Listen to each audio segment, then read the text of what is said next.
Libations is live once again. Gin Gems, number 2. One of the best gin drinks you're going to have. Alrighty. Well, man, what a week.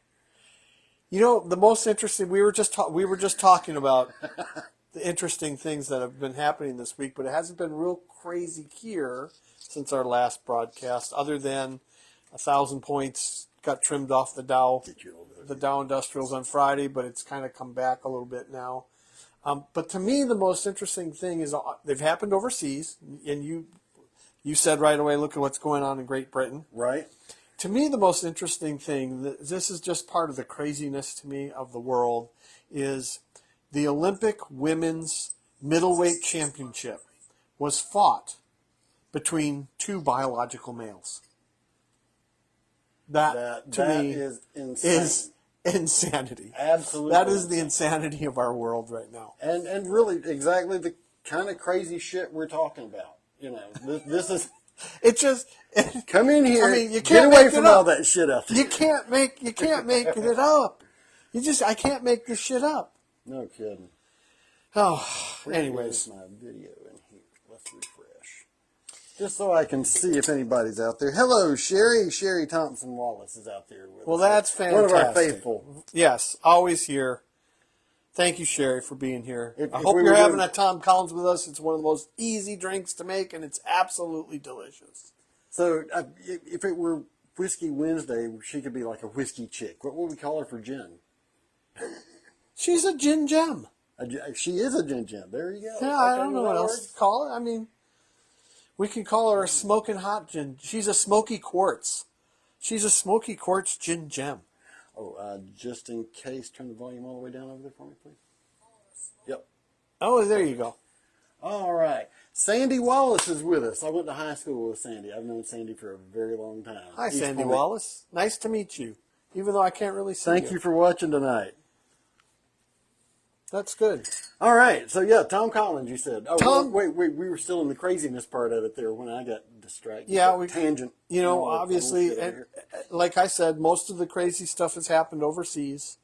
I mean, in our case, we went through a little bit of craziness. We had our first hurricane of the year came This through. is my rain hat. Yes, and I wore my sailing shirt with all the different sailing flags, and you can't really see it, but down here is like one of the basic hurricane flags, like, oh, it's too windy. It wasn't very windy, and the TV makes those storms out to be way worse than what they ever are. Right. You know, because we're far enough inland that even if it's horrible at where it comes on shore, it's gonna at least dissipated have some time by to dissipate by the times time to it get gets here. You know, Right? we did have one exception to that, Irma. Yeah, that's true.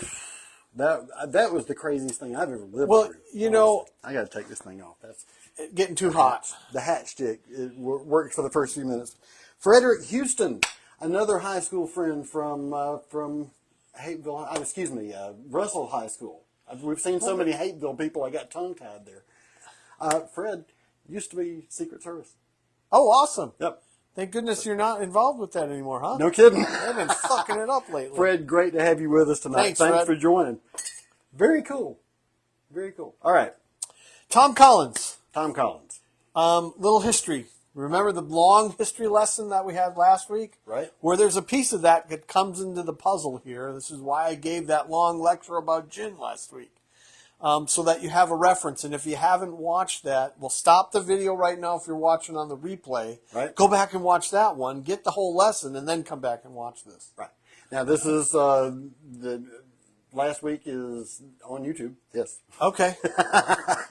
So the Tom Collins. Tongue-tied tonight. We hadn't even had a drop to drink yet. Well, maybe that's what the problem is. Maybe it is. Maybe it is. After a long day of working, you definitely need to get a little, happy hour comes late on Wednesdays. Right. Yes, it does. But this is, you know what, here, let the craziness out there. You're out there? Come on in for a late happy hour and Have just a drink with a let couple your of worries friends. go away. I was thinking about this too. The theme song from Cheers. Plays in the back of my head every time I'm driving over to Hatter's house to do this on Wednesday night, because everybody wants to go where everybody knows your name. Right. You know, let your worries stay out there. While Fred is here, I have to tell a story right quick. Oh, that's part of our gig, so please so we're going to go on a tangent before we get to the drinking even here, because Scott will truly appreciate this, and Fred, I know you will remember this. And I may have even told this story once already. Ms. Bundy's English class, senior year. Fred and Herbert Favors were sitting in the back of the room, and I had really long hair, and they used to get a kick out of seeing me headbang. So that day, they were, come over here, headbang, Mike. Come on, man, come on. So I finally did. I went to the back of the room and, stomped my foot at the same time that I hit the cinder block wall on the back of the schoolroom. I got sent to the office. These two guys are, of course, dying laughing in the back of it. Because it's a prank. Sandy may remember that, too. Fred says, this is so funny. The pranks you play in high school, Yep. you just never forget. Yep. The stupid shit either you or some of your friends do. Just as plain as day, see Herb and Fred sitting in the desks at the back of that schoolroom. Pissing their pants laughing at your dumb ass. Oh, yeah. They were falling out of their seats as I was heading down to the office. All right, see y'all later. Yep. Got out of that one. Look at the stupid shit that you do in your... Well, stupid shit Carmen. that you do now. Hello, Carmen. How are you? Fred, Thanks by for the being way, here, Susie Q. Ms. Bigelow, and Sandy and Fred will both remember her. She was our Dean of Discipline. I walked into her office. She says, Mr. Duncan, what are you in here for now? I banged my head in the back of Miss Bundy's classroom. She goes, get out of here. I took the rest of the day off. Sounds like a viable reason to get out of school to me. Miss Bundy didn't want me in there. So. Okay, see you later. All right, back to our Tom Collins. I'll turn it back over to the sage over here. Little history. We're going back. Now, Carmen, you weren't here for my little diatribe earlier, but I think you were here last week, so you got the whole history lesson. You were probably one of the people that said, get the fuck on with it, will you? Tom Collins. My God, Fred, you just cracked me up like crazy. He said, Bloody Duncan lives. I used to fake an English accent. So you did the WWE moves and cut yourself? Oh, no. Bloody Duncan? No. It was based on the fact that I faked an English accent on occasion. Oh, I see. Bloody Duncan. Bloody Duncan. God. Fred, I'd almost forgotten that one, too. Good grief. I could say something, but I won't, in deference to the ladies in the audience, you daft cunt. Of course, a very different meaning in Great Britain, because I have a couple friends that are British, and I understand the difference. If you don't, please go look it up. See, look at all the fun we have, and we haven't even poured a drop yet. Deborah Adams, thank you for joining us tonight. She was my branch manager at Sun State when I was working there. Started. Yeah. Out on the Archer Road branch. Yeah, pretty cool. Thanks, Deborah. We appreciate you being here. With no further delay, the sage, Tom Collins. We can delay all we want. We're just preventing ourselves from getting to this drink.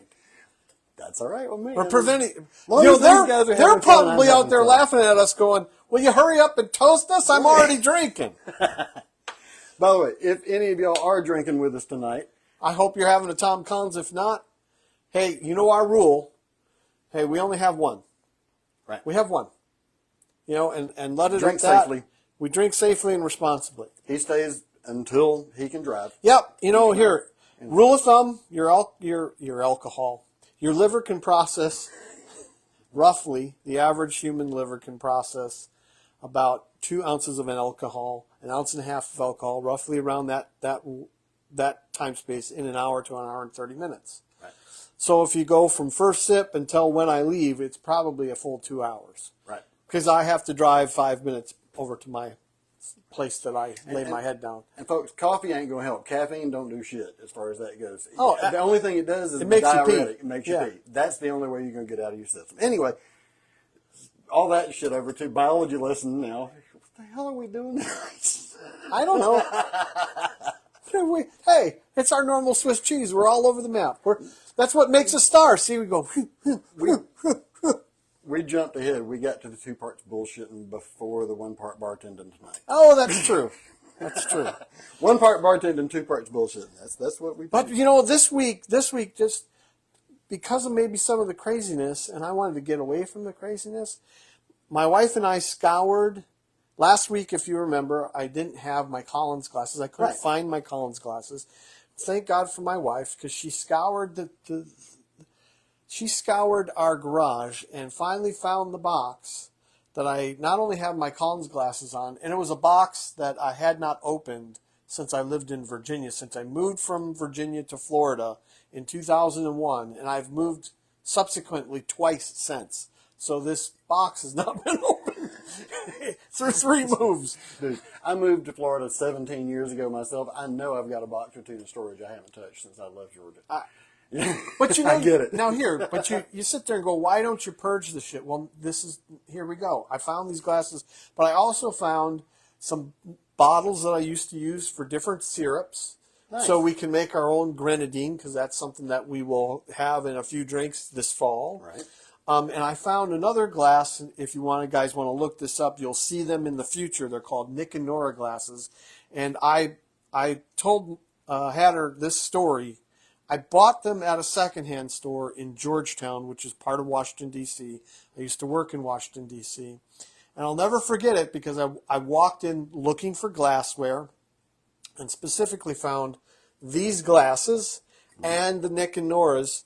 The day, now, I'm not on the same day, okay, but on the day that I walked in and found these Nick and Nora glasses, they're absolute vintage Nick and Nora glasses. I don't know how old they are. They might be from the 50s. They might be from the 40s. They could be going all the way back to the 1920s, though, because they look the period. What's interesting, though, is the shop next door to the secondhand shop was an art store.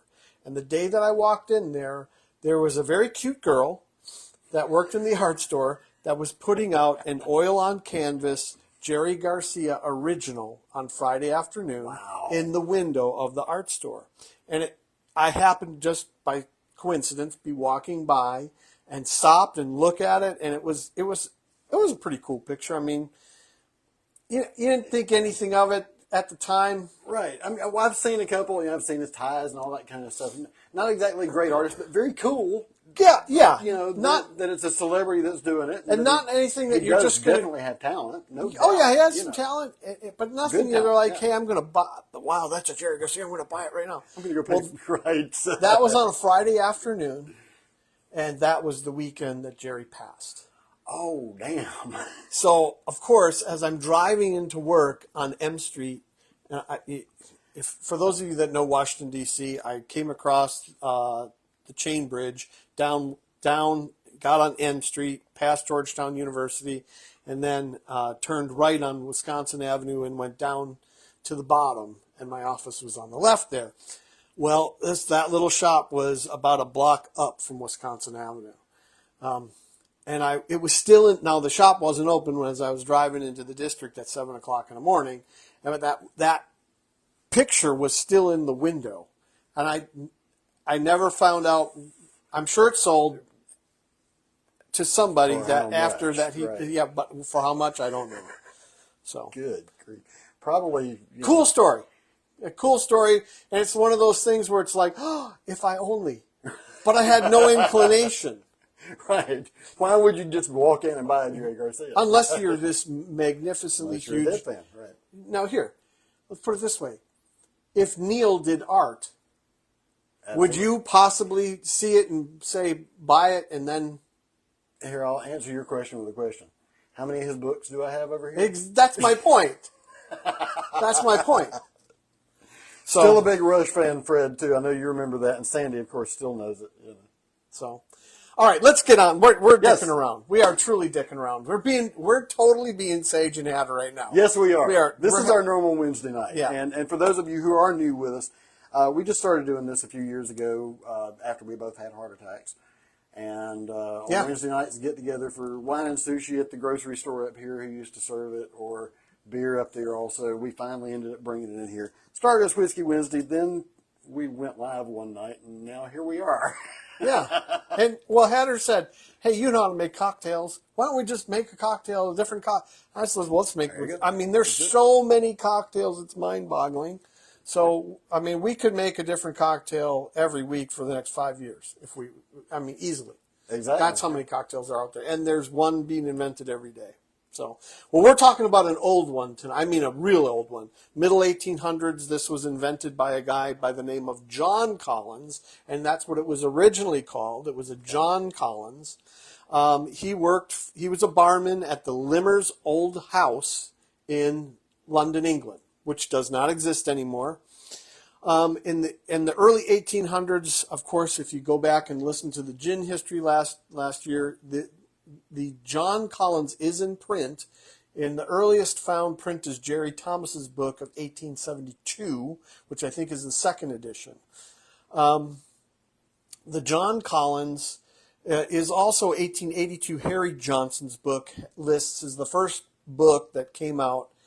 And that was the Barman's Guide, I think it was. And it lists both a John Collins and a Tom Collins. So that's where we get the differentiation. Right. The differentiation is what in there? Well, if you go back to the history lesson, in the middle of the 1800s, the column still was invented, which created Old Tom Gin, okay, which is a more purified version of the Genever or Genever style gin, which eventually led to the London dry style of gin. This typically should be made, the old recipe in that 1882 Barman's Guide is made where John Collins is made with the Genever or the Dutch style gin. I think it's denoted as Dutch style gin. Okay. And then the Tom Collins is made with Old Tom gin. Okay. Today, you can make it with whatever gin you want to make it with. I personally, this is my favorite gin. So as Hatter and I were out hunting, if you watch the hunting video, I don't know. Oh, we didn't film in that store. That had a pretty good selection of gins. Right. I think we mentioned it, but we never did film in that particular location. Yeah. That's one of the ones that was a little funny about us filming in there. So now there's one other interesting thing about the Tom Collins is the 1874, which predates Harry Johnson's book, the 1874 Tom Collins hoax or the Tom Collins prank, which happened in the northeastern United States. And basically what that is the barkeepers or the barmen in New York City and in Boston, they had a joke. They had a running joke. So if Hatter walked into my bar and I asked him a question, hey, do you know Tom Collins? And he doesn't know who the hell Tom Collins is. But I would say, well, he knows you, and he's talking all kinds of shit about you, man. He just was here, and he went down to McGillicuddy's bar. You should go catch him because he is talking some serious smack about your ass. And that would get him to run out. And after about 4 or 5, he'd go down to McGillicuddy's bar and say, is Tom Collins in here? And, of course, the barman would know because he was in on the prank. Everybody was doing this prank. That's the Tom Collins hoax of 1874. So very funny. Which is, I mean, of course, it tells you how many bars you got to wonder. Right. We're in on that. Right. And finally, I think some barman said, yeah, I got you a Tom Collins right here. Put this drink in his hand. I don't know. All right, let's get to making this drink. Bubba Duncan is with us, another East Pointer that became a Floridian. We've talked about him before, too. This is real easy. The recipe is simple. You want an ounce of lemon juice, 2 ounces of gin. If you're using Old Tom gin is a little sweeter, so you only want to use a half of an ounce of simple syrup. If you're using a dry style gin like we have tonight, we'll use 3/4 of an ounce, just sweeten it up a little bit. Already squeezed out part of a lemon. Now here, the little bottles that I found. I will save us some time going forward. We'll still use fresh juice. Right. But I'll juice it before I get here on my juicing machine. Since we're doing a late happy hour, right? Yes. Because this will save us the time of fresh. Yeah, right here. All right, got you. So I had some in there in case you didn't. I know. I didn't even remember that until you said that. Yep. Now, here's another thing that's interesting. If you guys really want to make a good cocktail, a lot of people will ask me, especially when I was doing the neighborhood stuff, when we'd have people over for a happy hour or something on the weekend, and people came to our house to have cocktails. Surprise. Surprise, surprise. I remember even one of my neighbors, hey, how do I get on the A-list again? His name was Neff. I'm like, Neff, you were never off the A-list. But if you're making cocktails all the time, people would ask, why do you use fresh ingredients? Why do you cook with fresh ingredients? Why? Because it's simply better. That's just the easiest answer that I can possibly give you. It's just simply better. Papa John's, real pizza, fresh ingredients, right. Papa John, whatever their slogan is. I mean, that's basically it. I can't do that. All right. There's nothing fancy about this. Oh, I don't want to do gin first. I want to do sweetener first. All right. Because the gin will clean the sweetener out of here. There we go. Simple syrup. 2 ounces of gin. Now, while he's doing this, I'll go ahead and highlight some of our social media, which is what I was about to try to do here, but I can't type and do this at the same time. So, anyway, go to our YouTube. That's YouTube at Loquacious Libations. You can see all the replays from the previous weeks. We've got it separated into podcast playlists. So, the first 12 weeks with Whiskey Wednesday, we have our first episode of Gin Gems from last week with the gin and tonic. Plus, we have the hunt that Scott that we did. Yeah, that Scott referenced earlier that we did. And some of our little funny stuff promo that we've been doing. Matter of fact, we're going to sit here after the show tonight and play around with the video animation stuff that I've been having so much fun with for the promos and intros and stuff. That should be fun. You've been doing a really good job with that, by the way. Thank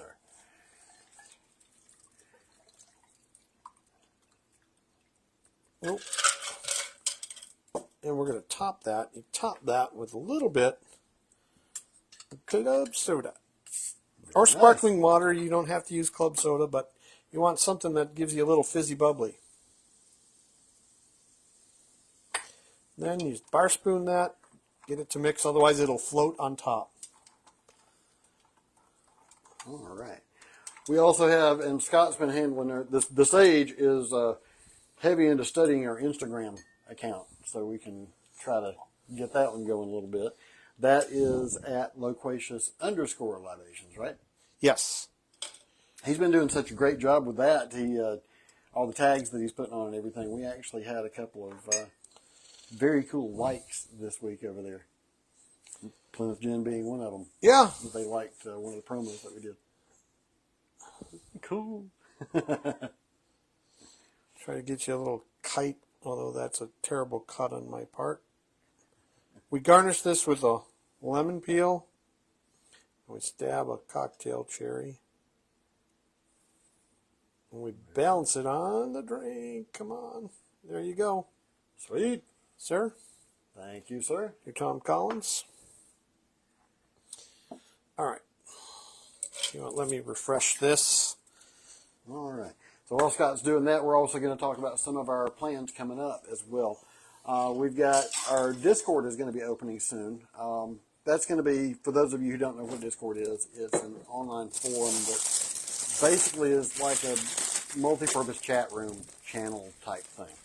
So we're going to have that so we can come in there and chat with you live. We may even use it some to bring live guests in. We're playing with a couple of ideas about how to change the setup back here a little bit to where we can get a screen up and maybe have somebody, live guest in remotely like that, from wherever you are. We'd love to have some of y'all in sometime. Is anybody out there drinking anything with us tonight? We also always want to know that. Whether you're drinking what we're drinking or what you have in the house. That's sometimes the way it works, right? But if you're doing that, send us a picture. Tell us about it. Yeah. Say hello to us on any of the social media. Come and say hi to me on Instagram. Yeah. Of course, we've also got the branded Facebook page that we're working on right now, and we promise you a follow back on Instagram. Yes, we will follow you back. We've been doing that with everybody. I think so. I've been trying to pay attention to that too. So, we have plans to expand onto a couple other platforms as well. We're just trying to get some things together behind the scenes over here for some of that. Which is not the easiest thing for either one of us to do because we both do work for a living. Yeah, and over 40 hours in both cases. So, it started as a hobby. This has kind of become a little bit of a part-time job from time to time. But it's it's a fun endeavor. I mean, the time that I do put, I mean, it's not like we put a lot of time into this. Other than Carmen is having blueberry moonshine tonight. Blueberry moonshine. Nice. We might have to try that. Might have to do a moonshine series. You know what? I will say this, Carmen. I did notice you a post of yours on Instagram. Was you and another beautiful young lady, and I don't recall what I can see the picture in my mind. I wanted to ask you. I should have asked you if you were the one on the right or the left, because I couldn't pick you out of a lineup of two. But I would know that then. All right. Sherry Wallace says H2O tonight.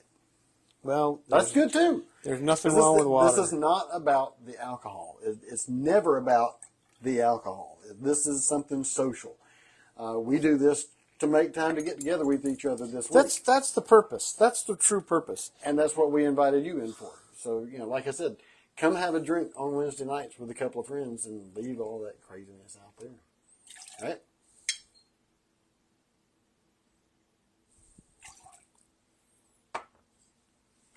All right, my friend. Justin is with us tonight again, too. One of my nephew's best friends from early on.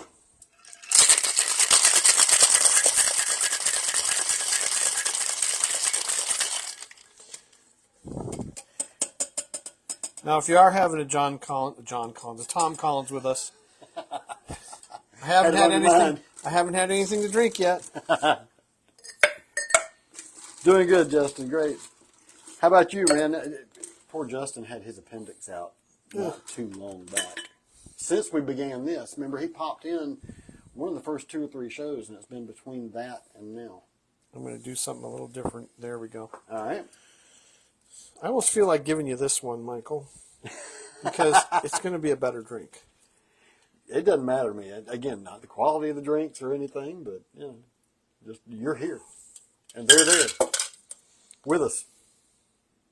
Awesome, Justin. Great to hear that. He says he's good to go now. All right.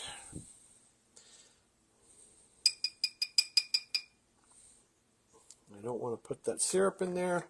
Ruin this drink. Yeah, this is going to be the better of the two. I want you to have this one. Okay. I will accept. I'm going to express the oils, which I did not do on the first drink because I'm an idiot. That's because we just got off on a tangent early tonight. We did. At least 30 minutes in, and we're just now getting to the drink itself. That's, again, great part of it right there. Yeah. That's a fun part of it. Yep. Not concerned with getting to that part.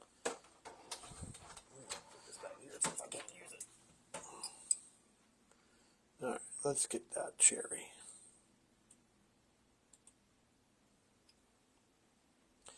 Now, I will leave that alone. I'm going to do...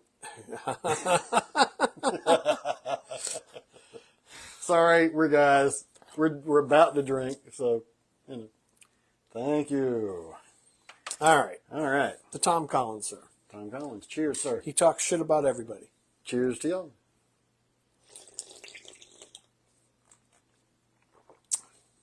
Ooh, that's nice. And then it's like gin and lemonade. It's just yeah. Lemonade with a kick. The lemonade and the lemon plays so well with gin. Mm-hmm. I mean, lemon just plays well with alcohol. If you really think about really does. You're going to find it in a daiquiri. Citrus plays well with alcohol. Period. Yeah. So blue moonshine. Next week we got blue gin. That's right. And the mermaid magic. And now what's funny is I've done a little research on it. I want to talk to the inventor. And you said it's proprietary, right, for this place down there? Well, they invented the drink Okay. from everything I can tell, but originally it was called a Magic Mermaid. So, and if you go on YouTube and write Magic Mermaid, you'll see them making this drink. Okay. And it's magic because the way that they make it, it changes colors when you put in the lime juice. Well, Gotcha. And it goes from blue to pink. But you wouldn't think that a clear or slightly green citrus would turn blue liquid into pink liquid. So that's the magic involved. Right. I want to get the whole story on it, and I don't have it yet. So. And next week when we do that drink, we will have the ladies over here with us. I believe. Yes. That's the plan anyway. Yeah. We have a dual birthday in both of our ladies. Our significant others. Our others, yeah. So what do you think of the Tom Collins? I mean, I like it. Like you said, it's very lemonade-y. It's a very summer tasting cocktail, which is the reason we're doing the Gin Jam series to begin with. Gin to me. Now, other than when we get to the classic martini, and I'm going to make the martini that was made at the Knickerbocker, supposedly. This is one of the invention stories of the martini. Nobody really knows about where that cocktail was truly invented. Mm-hmm. But there's a story that the martini that I made for my grandparents, so the one that I really know, was originally made for John D. Rockefeller at the Knickerbocker Hotel about the turn of the century. Okay. Like early 1900s. All right. So, and the story goes, and I don't know if this is true or not, but I've heard this story a couple times, that he walked into the Knickerbocker and he was parched from a warm summer's day, and he says, I need a drink of gin. And the barman came up with this concoction, which is really a very basic drink, but it is. Fred, good seeing you, bro. It is called the King of Cocktails. Thank you for stopping in. And Fred, thank you for your service, by the way. Yes, absolutely. Something I'm glad I didn't pursue when I left the Marine Corps. Oh, well, I don't disclose what I did for certain reasons, but those people all pursued. They come and ask you if you want. Right. But thank you very much for stopping in with us tonight, Fred, and I hope to see you again soon. Message me on Facebook sometime, man. I'd love to talk to you again. And that's great to make that connection, too, to an old high school buddy. It's been quite a few years. Especially you got some history with. Look at all the connections that I've made here. Because right now it's all my people. I know, in here. Well, it's because I don't market to the fucking jackwagons that I went to high school. I'm not a big fan of where I grew up. And I'm in touch with a good many of them, thanks to coming up in the digital age, not too far behind high school, Thank God there was none of that while we were in high school, but... Can you imagine? I couldn't imagine the shit that kids do today that we see, and they're recording their teachers, and of course the only recording that you see on YouTube or that makes it on social media is teachers on a bad day, right? Where they're being after they've been pushed to the limit, before the thing gets turned on. You don't always see the whole story. No, you see, it's the same thing with the cop videos, right? I mean, I'm not making excuses. Not all of them for bad cops by any means, but jeepers creepers, and some shit just ain't. I just kind of acceptable regardless. I can imagine what, because I know some of the jackwagons that I went to school with. Oh my, the practical. You talked about the headbanging stuff, which when you first shared that story, when I had hair. Yeah. I've never here. I was thinking about that this week. You've had the pleasure of having really long hair. Yeah. My hair was so fine and so thin. If I grew it out, it would have been nothing but scraggly split ends. What's crazy about that too is if I grow my beard out, it takes me 2 weeks to grow a beard out, and it's thick and full, and I got a fat face full of hair then. Right. and I look like I gained 10 pounds just because I have hair on my face. So, but I can't imagine the crazy shit that some of the kids that would have done if they had the gadgets that they have today. Oh, no kidding. I can only imagine. So knowing some of the characters that I knew in the 80s. Yeah, well, here. And that you knew in the 80s. The headbang. Now, I graduated high school in the early 80s. Yeah. The very early 80s. The headbanger story, that, of course, sparked the memory I told you about. Right. I went to school with a kid that could flip his eyelids inside out. Okay? So he could pick them up and turn them out. We had one of those. Well, we had a teacher that was like, she retired, I think, 1 or 2 years after we graduated. So she was probably 65 or 66 or 67, right in that age period. Well, Tom, Mrs. Millard was her name, and she's up in, and she gave us some bullshit that nobody was listening to her anyways, because she was such an old lady to us, even though she's basically almost my age now. Tom flips his lids inside out and walks up to her and says, "Mrs. Millard, there's something wrong with my eyes." And she looks up and, she screams. I need to go to the nurse's station. Those poor teachers that came up with us Xers. You know, we were cruel. Yeah, that's actually, well, I don't know what's worse, taping people on their worst day or, and then posting it so the whole world can see. I think that's worse. Right. Hi, Tammy. Another one from Russell High School days there. Tonight's Russell High School night. Tammy Sandy may still be here. Fred Houston just left a few minutes ago. She'll get a big kick out of that. She knows him, too. Oh, man, I like that. These are tasty. Tammy, what are you drinking with us tonight? Anything? Do you like that more than the G&T? It's different because it's sweeter. I might have to revisit these as we go because I've never had gin cocktails. Okay. So I might have to go back and kind of reevaluate and taste on my own a little bit here and there. That's fair. Well, I'll tell you. An excuse to that. Next week's cocktail. I don't know if you saw the post that I put on Instagram about foreshadowing. I haven't seen that one yet. Okay. There's a cocktail coming this fall that's called an Elder Fashion. Okay. And it's a riff on the Old Fashioned, obviously. Right. But it's made with elder flower syrup, which we'll be having next week. So as I bring different parts of the bar, and this is kind of where I'm going with all this, is if you follow us and you follow along with, we have a lot of whiskey coming in the later into September, October, November. It's going to be lots of whiskey. Okay. Sidebar. Tangent. Elizabeth asked me the other day, "Do you think we have enough bottles?" I'm going, "No, not yet." But if you follow us along on this journey of our Jackwagon Wednesday nights, Lisa Idson's with us again tonight too. Oh, Thank you. good to see you, one of our Lisa. faithful out Very there good. again. I appreciate you coming in to see us. Now here, let me complete my thought before it Yes. flies away like a butterfly. Hey, your butterfly. Yes, we'll talk about that In a minute. Okay.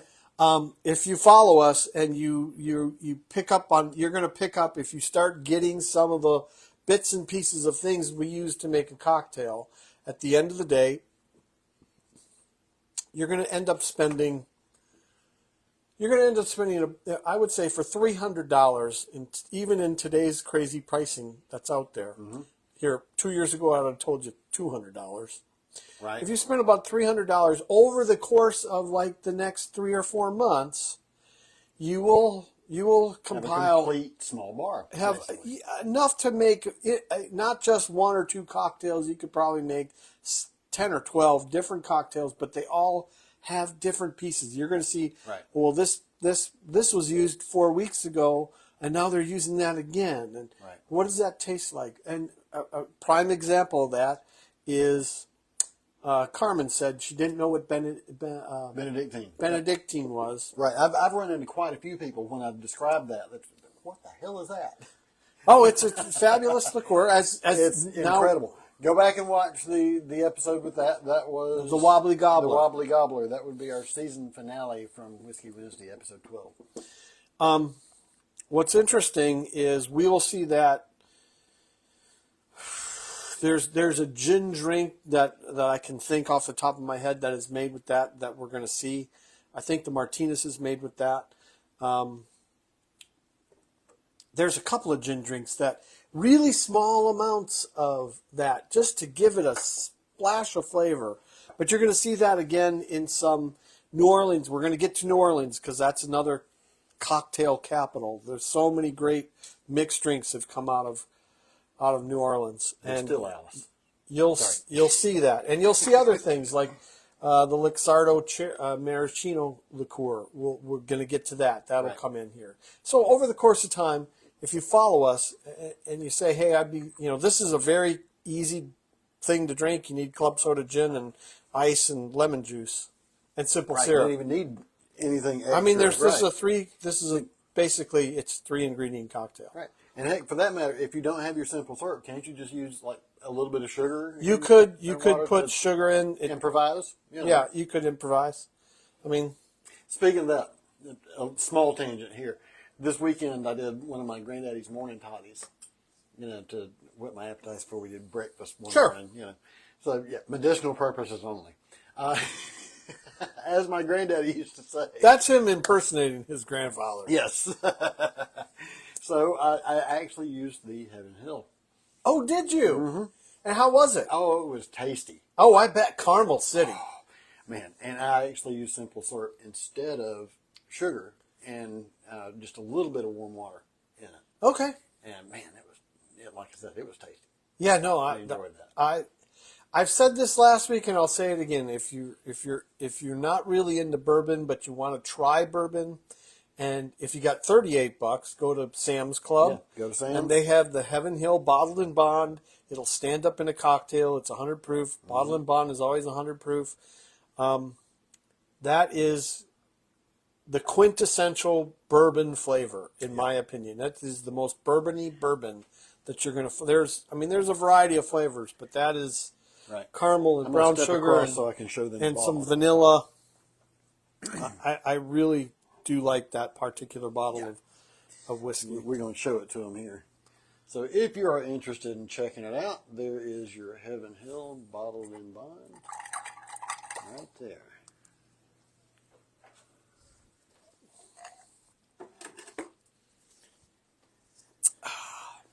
This is nice. I'm enjoying this. Well, we always enjoy this. Every week we enjoy this. Tammy says she's been to New Orleans a couple of times. Sandy's never been. I've been one time. I used to work for the one time that I stepped out of retail in my career before what I do now. I did telecommunications installation for a little while. Oh yeah, I remember you telling me about that. So we used to run cable up in the switching offices, AT&T, Verizon, all that kind of stuff. And anyway, we got sent.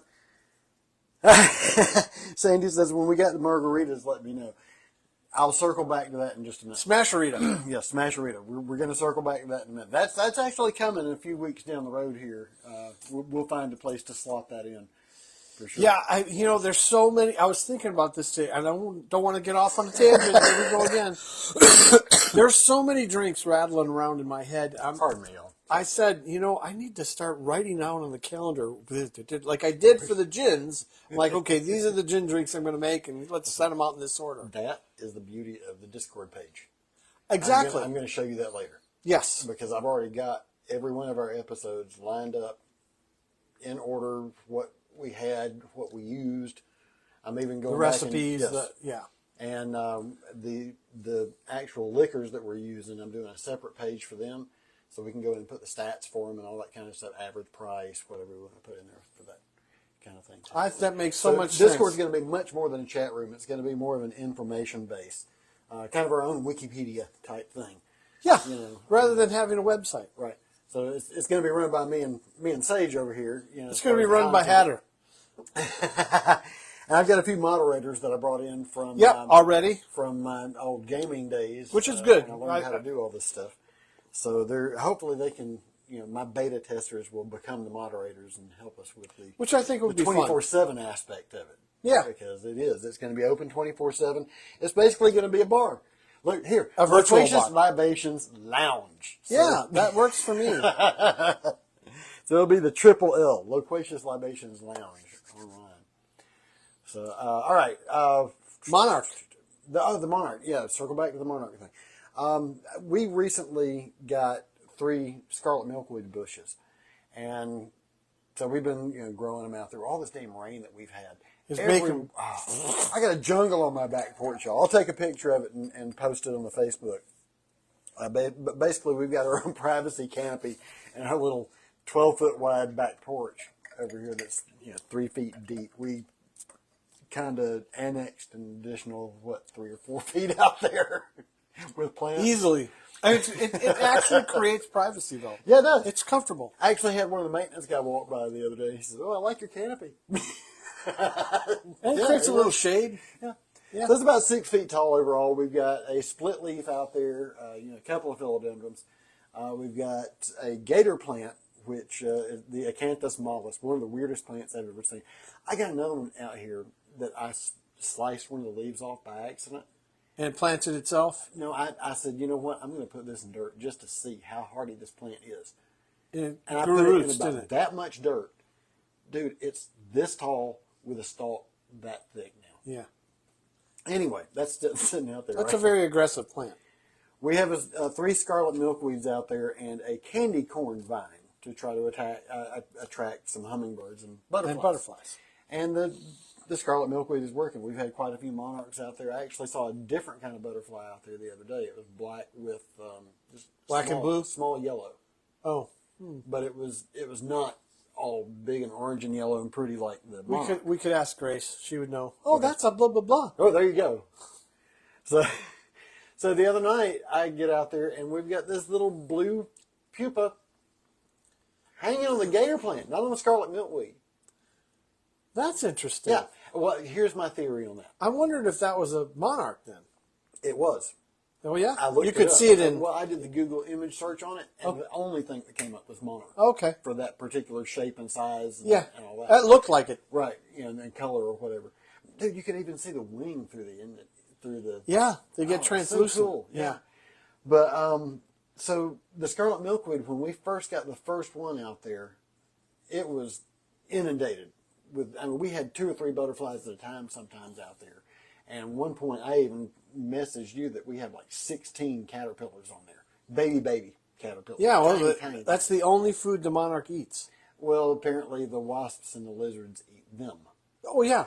So I think putting it on the gator plant over there was a level of protection. Makes sense. I think they went, you know what, we're getting eaten over here. Let's try this plant, see if anybody gets us. But yeah, gator plant is very cool. It's like a holly bush without berries, but it looks like what? Oh man, that's so good. What would you say that thing looks like?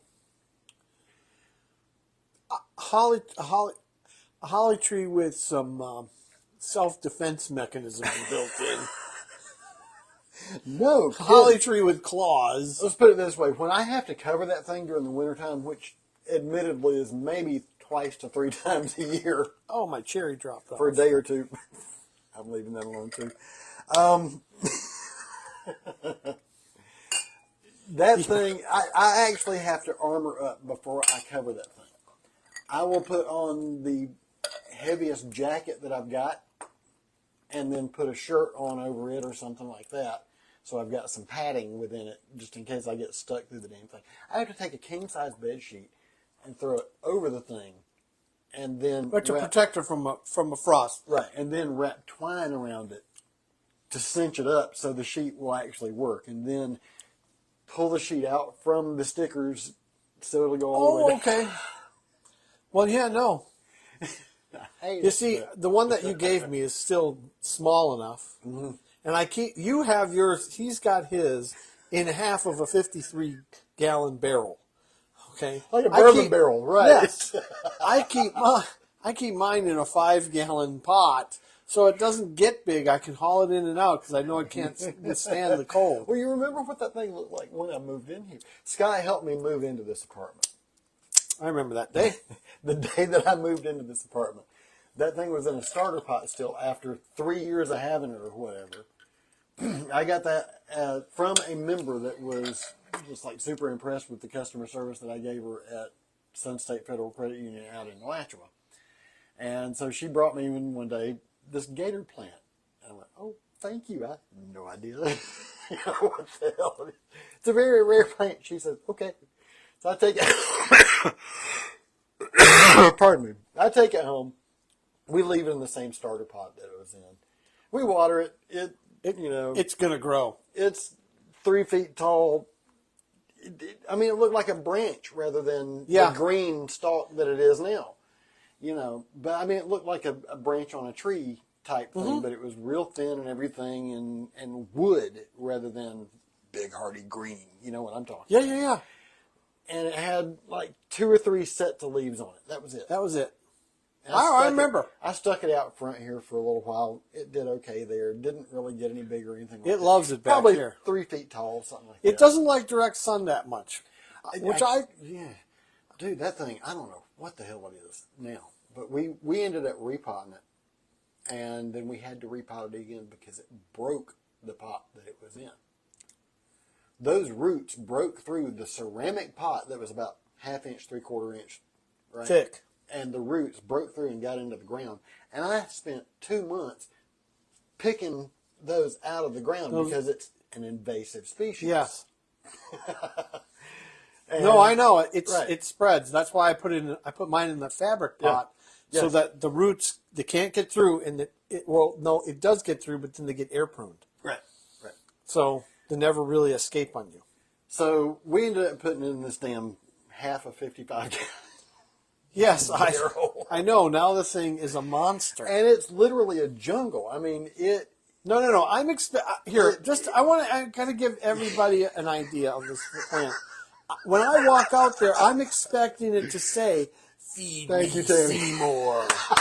Feed me." Yeah, but the thing is, it doesn't have a mouth. It's not like a Venus flytrap type thing. It's just straight out needles poking out everywhere on this thing. Yeah, no, if you happen to walk by that, if you happen to fall into that, oh man, it's like a cactus. You're gonna. But you know what?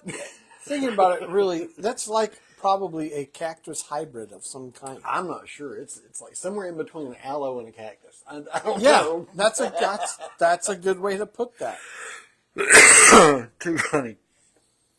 Tammy, thank you again for watching with us tonight. She's going to head out and watch something with her sister. I hope your sister gets to feeling better too. Tell her hello for me. Thanks, Tammy. We'll see you next week. We have a serious praise from my East Point group this week too, by the way. We have. Pray tell. Yes. When I was a senior, we had the new group of freshmen coming in. Sub-freshmen and freshmen, because we were 8th grade through 12th. Okay. And one of those was a young lady by the name of Renee Weldon. Now, she was tiny, skinny, little girl. Little bitty thing. Hadn't hit puberty So yet. she ended up, she was just tiny. Okay. Okay. So we ended up calling her, you're going to love this, Keebler. An elf. Yes. Yeah. She was our Keebler elf. So she was, in a way, she was kind of a mascot for that last year that I was there. She was there for the last year the school was open, which was 88. But 87, Scott Landers and I were the big dogs in our group, the Hoods, and some of our others. And Sandy, too, she was a senior that year, I believe, if I remember correctly. Or she may have been a year behind me. But anyway, that was our group, was the Hoods, the long-haired heavy metal types. Yeah, no, I get it. They hung out in front of the East Point Theater behind the ticket booth, because it was one of those old classic 1930 theaters that had the foyer. I understand exactly what you're talking about. The foyer and the ticket booth right in the center. Everybody's got that in one of those in their whole town. Yeah, old little town type things. Yeah, we would all stand directly behind that ticket booth for a little bit sometimes. And utter your favorite phrase, here. Yep. surprised we didn't get busted. We weren't exactly, discreet about it, except for trying to look like we were behind the ticket booth. I'll never. We like to, those were the old days, y'all. When we tell these stories, inevitably, one of his stories will spark one of my stories, and vice versa. When Halloween. Quick disclaimer: our old stories have nothing to do with the way we are now. But anyway, I reflect that remark.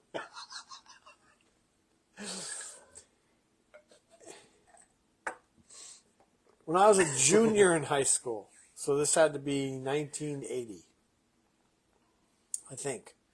I went with my good friend Chris Heitinen. We went to see Halloween. Mm-hmm. Jamie Lee Curtis and Mike Myers, the original. Right. So it was 79, 80, right in there. 17-year-old Jamie Lee Curtis, not 67-year-old Correct. Jamie Lee Curtis. Correct. I ran into her once. Did you? Yeah. What part of her? She's very tall. Well, I'm not. I'm sorry, guys. I'm bad tonight. I'm vertically challenged too. So. Yeah. No. I ran into her when I was. Oh no! I dropped off. I should have put the lemon on as a stopper. If I were to trim that lemon, it would have been a much better garnish. If I were to cut it off, it would have been a much better garnish. We're still getting the whole set down itself. Once we get everything set the way that we want it, and can just walk in here and go, okay, boom. That's part of the fun of it, though. It is. Anyways, Halloween. We're at the movie Halloween with my friend Chris Heitinen, and we're in a theater, and what are we doing? Of course. What we always did in the balcony in the theater in those days. Well, we weren't in the balcony. Oh, well, yeah. So an older couple that were probably in their 30s come in, because the theater was filling up. Right. They come and sit down next to us. And the guy sits next to my friend Chris. And, of course, we're just, getting down to the end. Right. And all of a sudden, what we thought, of course, when you're 17 years old, anybody over 25 is an old dude. Of course. This old dude asked Chris, hey, man, let me finish that out. It took us aback. But, think about it. He wasn't really that much older than we were at the time. Goofing it up. You gotta clip that. I'm gonna do it. I'm just gonna clip it for you tomorrow because I have the day off. I'm gonna put it in Audible. I'll clip it down and make it run so you can just put it on there. Well, here, not only that, but tonight I got involved in trying to get that's turned down too, because I got to turn that one down first. We'll get all this down, y'all. We're still working with eventually we will production on the fly. Either that, or we'll get a producer over here. That would be cool, but I like the raw nature of the way we're doing it. You know who actually would be perfect for that? Who's that? Your son. Well, he would. He's in Colorado right now, so he's never here on Wednesday night. I don't expect him to be, but he would be absolutely perfect. Oh, he would be, because he runs a lot of production stuff for the high school plays that go on. And he's very talented at that particular. Now, his friend Gia would be good at it too. Though I'm 100% sure she would be good at it. Yeah. Turn me up just a little bit over there, please. Sure. All right. Oh yeah. So we're gonna play out with our normal stuff back here. As you guys know, we're big Rush fans. We found out that we can use this without any, without getting slapped because the gods of rock and roll, right? And they are the gods of rock and roll. Yes. They saw fit to allow a few of their songs to be about used on YouTube. 40 or so of their songs can be used on YouTube without copyright violation, and of course this one is one of them. Well, here this is their best song in my opinion. It has a special place for me. I've got a little bit for you here too. July 29th. Do you know the significance of that date? Off the top of my head, no, because the gin is circling in my brain now. 1974, Neil Peart's first show with Alex and Getty. And so we just passed 50 years of just gonna Rush say, as we know it. You know, think about it. And we went to our 40. Yep. Which was a year later, but still. No, but you know what? Rest in peace. Another bit of trivia on that also. The same date, July 24th.